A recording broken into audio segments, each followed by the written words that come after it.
خبرگزاری دولتی سوریه میگوید که نیروهای آمریکایی به یک پاسگاه ارتش این کشور در یکی از دهه‌ها در ولایت حسکه حمله های هوایی انجام دادند.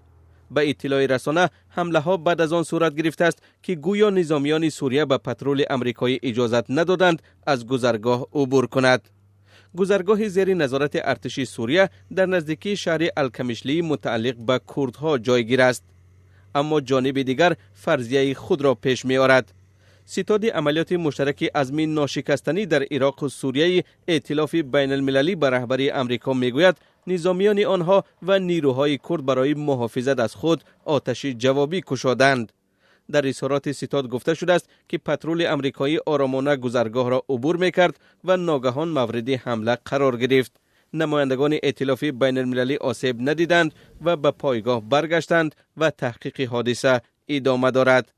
در همین حال به اطلاع رسانه‌های دولتی سوریه بعد از این حادثه 2 چرخبال آمریکایی به گذرگاه زیر نظارت ارتش سوریه حمله کردند. آنها ادعا دارند که در این حادثه 1 سرباز و 2 نفر دیگر مجروح شدند.